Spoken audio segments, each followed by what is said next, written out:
নমস্কার, আমি জ্যোতিষী গৌতম কুমার। আমার চ্যানেলের পক্ষ থেকে আপনাদের প্রত্যেককে স্বাগতম। আজকের আলোচনার বিষয় আগামীকাল ২৯শে জানুয়ারি বৃহস্পতিবার ২০২৬ মিথুন রাশিতে সৃষ্টি হবে অতি শক্তিশালী গজকেশরী রাজযোগ। এই গজকেশরী রাজযোগের প্রভাবে এই ৭টি রাশি জাতক বা জাতিকাদের জীবনে মারাত্মক ঘটনা ঘটতে চলছে। আসুন আমরা জেনে নিই কোন ভাগ্যবান এই ৭ রাশি জাতক বা জাতিকায় রয়েছে। ভিডিওটি না কেটে না স্কিপ করে সম্পূর্ণ দেখার চেষ্টা করুন। এই ভিডিওর মধ্যে যেই ৭টি রাশির নাম বলবো, যদি আমার বলা রাশি আপনাদের রাশির সঙ্গে মিলে যায়, তাহলে বিশেষ করে এই ভিডিওটি আপনাদের জন্য গুরুত্বপূর্ণ হতে চলেছে।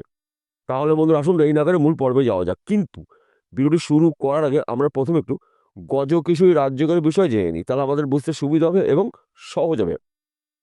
বর্তমান সময়ে অবস্থান করছে মিথুন রাশিতে গুরু বৃহস্পতি। ২৯শে জানুয়ারি বৃহস্পতিবার চন্দ্রদেবের গোচর মিথুন রাশিতে। এই দুটি গ্রহর মহাযোগে সৃষ্টি হবে অতি শক্তিশালী মিথুন রাশিতে গজকেশরী রাজযোগ। এই শুভ সময় থাকবে আগামী কাল থেকে ৫৪ ঘন্টা। এই ৫৪ ঘন্টার মধ্যে এই ৭টি রাশি জাতক বা জাতিকাদের ভাগ্য শুভ, কর্মস্থান অতি শুভ, গৃহে সুখ সমৃদ্ধি প্রবেশ করবে। তাছাড়া এই সময় চলাকালীন কিন্তু কর্মক্ষেত্রে আপনার সুনাম প্রাপ্তি, আপনারা যেই কাজের মধ্যে যুক্ত থাকুন না কেন, কর্মক্ষেত্রে কিন্তু আপনাদের সুনাম প্রাপ্তি রয়েছে। মা লক্ষ্মীর কৃপা আশীর্বাদে, নারায়ণের আশীর্বাদে আপনাদের দীর্ঘদিনের আশাগুলো পূর্ণ হতে চলেছে। ৭টি রাশির মধ্যে প্রথম ভাগ্যবান রাশি বৃষ রাশি। আপনি যদি বৃষ রাশি জাতক বা জাতিকা হয়ে থাকেন, আপনার রাশি সাপেক্ষে ধনস্থানে গজকেশরী রাজযোগ। আর্থিক দিক থেকে কিন্তু আপনি মজবুত হতে চলেছেন। আপনি বেকার রয়েছেন, কাজকর্মগুলো পেতে পারেন। ব্যবসা ক্ষেত্রে আপনার উন্নতি রয়েছে। চাকরি ক্ষেত্রে আপনার প্রমোশন, পদোন্নতি রয়েছে। আপনার গৃহে সুখ সমৃদ্ধি প্রবেশ করবে, সন্তান সুখ প্রাপ্তি, দীর্ঘদিনের আটকে থাকা অর্থ আপনি রিটার্ন পেতে পারেন। তাছাড়া এই সময়টা কিন্তু আপনার নতুনত্ব কিছু সৃষ্টি করার মানসিকতা দেখতে পাওয়া যাবে। গজকেশরী রাজযোগের প্রভাবে লক্ষ্মীনারায়ণ কৃপা আশীর্বাদে আপনাদের জীবনে অনেক কিছু, অনেক ক্ষেত্রে পরিবর্তন হতে চলেছে। এই ৫৪ ঘন্টা কিন্তু আপনার জন্য গুরুত্বপূর্ণ দিন, গুরুত্বপূর্ণ সময়, গুরুত্বপূর্ণ মুহূর্ত, গুরুত্বপূর্ণ এই ৫৪ ঘন্টা আপনাদের জন্য। শুধুমাত্র আপনাকে একটু বুঝে শুনে চলতে হবে। যদি আপনি একটু বুঝে শুনে চলতে পারেন, চোখ কান খুলে চলতে পারেন, তবেই কিন্তু আপনি এই ৫৪ ঘন্টার মধ্যে আপনার জীবনে অনেক কিছু পরিবর্তন করতে পারেন। ২য় নম্বর ভাগ্যবান হচ্ছে মিথুন রাশি। আপনি যদি মিথুন রাশি জাতক বা জাতিকা হয়ে থাকেন, আগামীকাল ২৯শে জানুয়ারি বৃহস্পতিবার ২০২৬ আপনার রাশিতে অবস্থান করবে চন্দ্রদেব, এ- এবং আপনার রাশিতে অবস্থান করছে দেবগুরু বৃহস্পতি। দুটি গ্রহর মহাযোগে আপনার রাশিতে সৃষ্টি হবে অতি শক্তিশালী গজকেশরী রাজযোগ। এই গজকেশরী রাজযোগের প্রভাবে আপনার দীর্ঘদিনের আশাপূর্ণ বা স্বপ্নপূর্ণ হবে। আপনার শরীর স্বাস্থ্য ভালো থাকবে। ফাটকাতে অর্থ লাভ রয়েছে। এই সময় চলাকালীন কিন্তু আপনার গৃহে সুখ সমৃদ্ধি প্রবেশ করবে। সন্তান সুখ প্রাপ্তি রয়েছে, অর্থ প্রাপ্তি, কর্মক্ষেত্রে সুনাম প্রাপ্তি, শত্রু নাশ, দীর্ঘদিনের রোগ জ্বালার থেকে আপনি রেহাই পেতে চলেছেন। গোপন শত্রু নাশ হবে। গজকেশরী রাজযোগ আপনার জন্য গুরুত্বপূর্ণ রাজযোগ, যেহেতু আপনার রাশির প্রথম ঘরে গজকেশরী রাজযোগ। মা লক্ষ্মীর কৃপা আশীর্বাদে, নারায়ণের কৃপায় কিন্তু আপনাদের দীর্ঘদিনের আশা পূর্ণ হতে পারে। সে যে কোনো আশা হতে পারে ব্যক্তি বিশেষে। ৩য় নম্বর ভাগ্যবান হচ্ছে সিংহ রাশি। আপনি যদি সিংহ রাশি জাতক বা জাতিকা হয়ে থাকেন, আগামী কাল থেকে ৫৪ ঘন্টা কিন্তু আপনার জন্য গুরুত্বপূর্ণ সময়, গুরুত্বপূর্ণ মুহূর্ত। কেননা আপনার রাশি সাপেক্ষে একাদশ ঘরে গজকেশরী রাজযোগ। একাদশ ঘরকে মানা হয় লাভের ঘর, সঞ্চয়ের ঘর, সম্পদের ঘর, সম্মানের ঘর। এই সময় চলাকালীন কিন্তু আপনি চতুর্মুখী আয় উপার্জন করার সুযোগ পাবেন। আপনার শরীর স্বাস্থ্য ভালো থাকবে। রোগ জ্বালার থেকে আপনি রেহাই পেতে পারেন। ব্যবসা ক্ষেত্রে আপনার উন্নতি রয়েছে।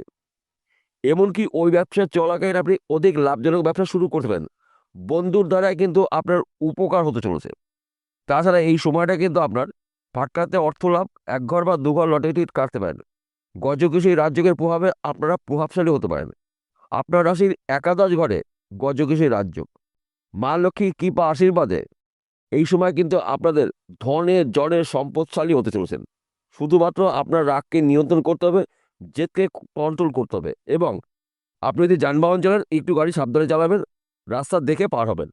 তাহলে কিন্তু ৫৪ ঘন্টা কিন্তু আপনার জন্য উন্নতি করার নতুন নতুন সুযোগ আপনি পেয়ে যাবেন গজকেশরী রাজযোগের প্রভাবে। ৪র্থ নম্বর ভাগ্যবান রাশি কন্যা রাশি। আপনি যদি কন্যা রাশি জাতক বা জাতিকা হয়ে থাকেন, আগামীকাল ২৯শে জানুয়ারি বৃহস্পতিবার থেকে ৫৪ ঘন্টা আপনার জন্য গুরুত্বপূর্ণ সময়। কেননা আপনার রাশি সাপেক্ষে দশম ঘরে গজকেশরী রাজযোগ। দশম ঘরকে মানা কর্মের ঘর, কেরিয়ারের ঘর, সম্মানের ঘর, সম্পদের ঘর। এই দুটি গ্রহর কৃপা আশীর্বাদে কিন্তু আপনাদের নানা জায়গার থেকে কাজের খবর আসবে, নানা দিক থেকে কিন্তু আপনি উন্নতি করার সুযোগ পাবেন। অল্প পরিশ্রমে প্রচুর অর্থ লাভ রয়েছে। গজকেশরী রাজযোগের প্রভাবে লক্ষ্মীনারায়ণ আশীর্বাদে কিন্তু আপনাদের গৃহে সুখ সমৃদ্ধি প্রবেশ করবে।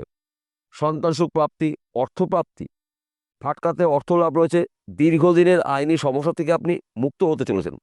তাছাড়া এই সময়টা কিন্তু গোপন শত্রু নাশ হবে। আপনার গৃহে সুখ সমৃদ্ধি প্রবেশ করবে। গজকেশরী রাজযোগ আপনার জন্য দুর্লভ রাজযোগ, কেননা আপনার রাশির দশম ঘরে গজকেশরী রাজযোগ, তাই বন্ধু গুলিয়ে ফেললে চলবে না। পঞ্চম নম্বর ভাগ্যবান রাশি তুলারাশি। আপনি তুলারাশি জাতক বা জাতিকা থেকে আগামীকাল 29শে জানুয়ারি বৃহস্পতিবার থেকে 54 ঘন্টা কিন্তু আপনার জীবনে বড় পরিবর্তনের সময়, কেননা আপনার রাশির সাপেক্ষে নবম ঘরে ভাগ্যস্থানে গজকেশরী রাজযোগ দুর্ভাগ্য দূর করে আপনার সৌভাগ্য ফিরতে চলেছে। আপনি বেকার রয়েছেন, কাজকর্মগুলো পেতে পারেন। দীর্ঘদিনের আটকে থাকা টাকা আপনি রিটার্ন পেতে চলেছেন। বন্ধ ব্যবসায় পুনরায় শুরু করতে পারেন। হারানোর চাকরি ফিরে পেতে পারেন। চাকরি ক্ষেত্রে প্রমোশন, পদে উন্নতি রয়েছে। বিশেষ করে যারা চাকরির জন্য চেষ্টা করছেন, এখনের মধ্যে চাকরি পাননি, চাকরির শুভ খবর পেতে পারেন। কিন্তু আপনাকে চেষ্টা চালিয়ে যেতে হবে। আপনার ধৈর্য, আপনার চেষ্টা, আপনার পরিশ্রমে কিন্তু আপনার উন্নতির শীর্ষে পৌঁছে দেবে। এই বিষয়গুলো কিন্তু গুলিয়ে ফেলে চলবে না। নানাভাবে কিন্তু আপনি উন্নতি করার সুযোগ পাবেন। নানা দিক থেকে কিন্তু আপনার কাজে খবরগুলো আসবে। অর্থাৎ আপনার জীবন থেকে দুঃখ কষ্ট যন্ত্রণাগুলো দূর করে আপনার জীবনে সুখ সমৃদ্ধি প্রবেশ করবে। ষষ্ঠ নম্বর ভাগ্যবান রাশি ধনুরাশি। আপনি ধনুরাশি জাতক বা জাতিকা থেকে আপনার রাশির সাপেক্ষে সপ্তম ঘরে গজকেশরী রাজযোগ। অর্থাৎ সপ্তম ঘরকে মানা হয় সাংসারিক জীবনে সুখ শান্তির ঘর, সম্মানের ঘর, সন্তানের ঘর, ব্যবসার ঘর, চাকরি বাকরির ঘর, সপ্তম ঘর। এই দুটি গ্রহর কৃপা আশীর্বাদে কিন্তু আপনাদের ব্যবসা ক্ষেত্রে উন্নতি রয়েছে। স্বামী স্ত্রীর মধ্যে ভুল বোঝাবুঝি থাকলে মিটে যাবে। বর্তমান সমাজে যারা প্রেম ভালোবাসার মধ্যে যুক্ত হচ্ছেন তাদের সময় কিন্তু অনুকূলে রয়েছে। নানা জায়গার থেকে কিন্তু আপনি লাভের খবর পাবেন। নানা দিক থেকে কিন্তু আপনি উন্নতি করার সুযোগ পাবেন। শুধুমাত্র আপনাকে একটু চোখ কান খুলে চলতে হবে। সুযোগগুলো পেলে সেই সুযোগে সৎ কাজ করতে পারেন, তবে কিন্তু আপনি এদের হতে পারেন রাতারাতি কোটিপতি। গজকেশরী রাজযোগ আপনার জন্য গুরুত্বপূর্ণ রাজযোগ। সপ্তম নম্বর ভাগ্যবান রাশি বৃশ্চিক রাশি। আপনি যদি বৃশ্চিক রাশি জাতক বা জাতিকা হয়ে থাকেন, আগামীকাল 29শে জানুয়ারি বৃহস্পতিবার থেকে 54 ঘন্টা আপনার জন্য গুরুত্বপূর্ণ সময়, গুরুত্বপূর্ণ মুহূর্ত, কেননা আপনার রাশির সাপেক্ষে অষ্টম ঘরে গজকেশরী রাজযোগ। আপনার দীর্ঘদিনের রোগ জ্বালা থেকে রেহাই পাবেন। ব্যবসা ক্ষেত্রে আপনার উন্নতি রয়েছে। আপনার শরীর স্বাস্থ্য ভালো থাকবে। গোপন শত্রু নাশ হবে। এই সময় চলাকালীন কিন্তু আপনার গোপন শত্রুকে আপনি চিনতে পাবেন এবং বুঝে নিতে পারবেন। কেননা অষ্টম ঘরকে মানা হয় রোগের ঘর, ঋণের ঘর, শত্রুর ঘর। তাই অষ্টম ঘরে শুভ রাজযোগের প্রভাবে আপনার কিন্তু ঋণ মুক্ত হবে, শত্রু নাশ হবে, আপনার শরীর স্বাস্থ্য ভালো থাকবে। এবং এই সময় কিন্তু আপনার যেই ব্যক্তিরা ক্ষতি করছিল তাদের কিন্তু মুখোশ আপনি খুলে দিতে চলেছেন। কেননা আপনার রাশির অষ্টম ঘরে গুরু বৃহস্পতি রয়েছে এবং চন্দ্রদেব রয়েছে। গুরু বৃহস্পতিকে মানা হয় 9টি গ্রহের মধ্যে শ্রেষ্ঠ গ্রহ, গুরু গ্রহ। চন্দ্রদেবকে মানা হয় মন মানসিকতার কারগ্রহ, চিন্তাভাবনার কারগ্রহ। চন্দ্রদেব পৃথিবীর প্রত্যেকটা মানুষকে মন মানসিকতাকে নিয়ন্ত্রণ করে। অর্থাৎ এই দুটি গ্রহ কিন্তু পরস্পরের মিত্র গ্রহ। তাই এক কথাতে বলা যেতে পারে গজকেশরী রাজযোগের প্রভাবে এই 7টি রাশি জাতক বা জাতিকাদের ফটকাতে অর্থ লাভ রয়েছে। চাকরি ক্ষেত্রে প্রমোশন রয়েছে। আপনি কৃষক পরিবারের ব্যক্তি, কৃষিকাজের মাধ্যমেও কিন্তু আপনার অনেক দিনের আশাগুলো পূর্ণ হতে চলেছে। শুধুমাত্র আপনাকে একটু বুঝে শুনে চলতে হবে। চোখ বুঝে কাউকে বিশ্বাস করা যাবে না। এবং আপনারা যত পার্টনারশিপে ব্যবসা করছেন, পার্টনারশিপের সুসম্পর্ক রাখার চেষ্টা করুন। আপনার ব্যবসা কিন্তু ফুলে ফেঁপে উঠবে। ব্যবসা করার মতন নতুন নতুন জায়গা কিন্তু আপনি পেয়ে যাবেন। এবং এই সময় চলাকালীন কিন্তু আপনার দীর্ঘদিনের আশা পূর্ণ হতে পারে। যে কোনো আশা হতে পারে ব্যক্তি বিশেষে। বিষয়টা বোঝা গেল। নমস্কার বন্ধুরা, আবার দেখা হবে।